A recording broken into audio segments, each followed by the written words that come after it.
Hello, everyone. My name is Tim B. Green, and this is Crush It Club episode 40, Synthesis Fixes Satisficing. So satisficing is a combination of satisfy and suffice, I believe, if memory suffices. And essentially what it means is we tend to compromise, especially in terms of things like innovation, where while it can be incredibly strong, but then it has to be expensive. Or it can be inexpensive, but it's going to be made of cheap plastic.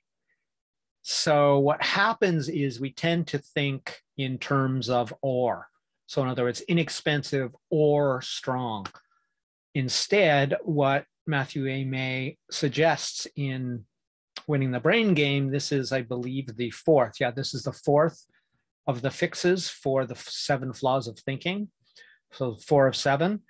And he suggests what we do is we combine the best of multiple options.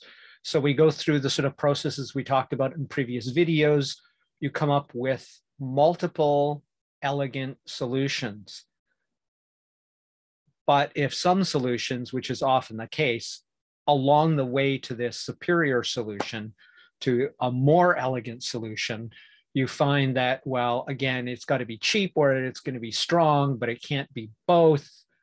So do you make 2 products? Well, maybe, or you find a way to combine the best features of the plastic with the best features of the stronger version. So an example of that might be saying, well, okay, carbon fiber is expensive and plastic is cheap, but if we use carbon fiber short filaments, shredded filaments, which is maybe even compared to the, I can't remember what the term is they use for the longer carbon fiber threads, but it could well be that the longer carbon fiber threads are more expensive. I believe they are. The continuous filament, whereas the chopped up ones would be cheaper. So you could go, okay, why don't we combine the carbon fiber and inject it with the cheap plastic, but use short filaments, short segments of carbon fiber instead of continuous cloth, which is far more expensive. That would be an example of synthesis, where you take the option of the carbon fiber, but you use a much cheaper option because it would be recycled carbon fiber that is probably going to be a lot less cost, and cheap plastic. Then you mix them together and then you mold them. So that would be an example of synthesis. So taking the best parts of 2 ideas and combining them into one idea, which would be at least cheaper and strong. Now I want to go back to what I'm going to start to think about calling this my co-host, since it's such a good example. So this glass is double-walled, as you can plainly see, I think. And double walls with an empty space, which causes or produces an insulating effect, means I can hold my hot tea with no problem at all. Well, what's so elegant about this solution, and why I love this cup for hot drinks, is it combines, it's a perfect example of synthesis, because really what happens, most insulated cups are made of plastic. And because they're made of plastic, they're hard to clean and they get stained. So they're maybe not as sanitary or safe, or you're worried about BPAs. Is it BPAs? You're worried about toxic leaching from the plastic, and you go, if it was only glass, I know glass is really stable and safe and easy to clean and will last forever as long as you don't smash it against something, right? So this is kind of where this glass comes in pretty brilliantly. It has an insulating property because it has the hollow space in between. So it's got the insulation of a normally plastic glass, but it's got the ability to clean it and be sanitary and long wearing and see-through and many other properties you might like to have in a glass. So you can look at the color of your tea and make sure it's the color you want it, to make sure it's strong enough, whatever it is. So not only is it transparent and sanitary and long wearing because it's glass, but because of the design, it has insulation built into it. So that's an example of taking, well, insulated glass and, or sorry, insulated cup or mug and glass, but isn't insulated, combining those two elements and creating one superior solution. That's the essence of synthesis, is taking the best properties. Now, May talks about using two. I think, ironically enough, and this is going to get meta, that satisficing, saying take only the best elements of two ideas, is itself an example of satisficing.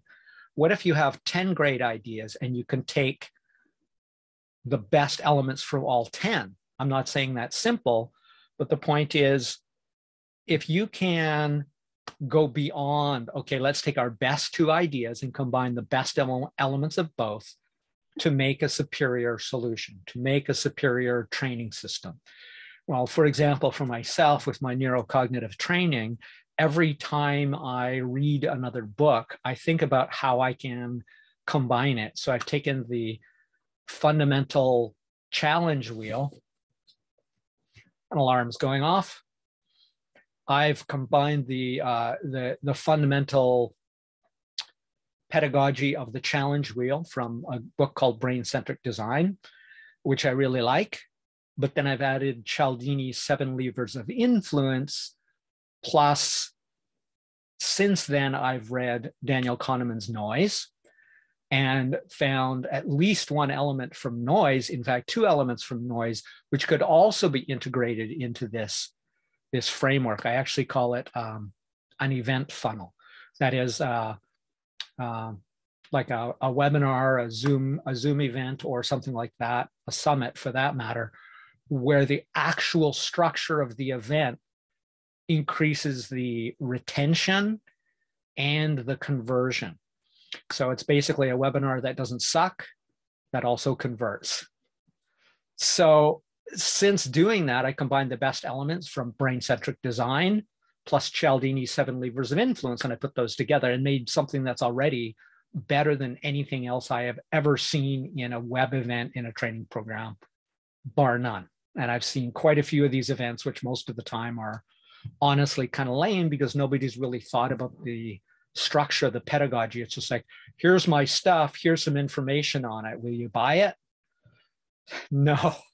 And that too, the sort of appropriate use of social media where you're giving up front and giving value, whether they buy or not.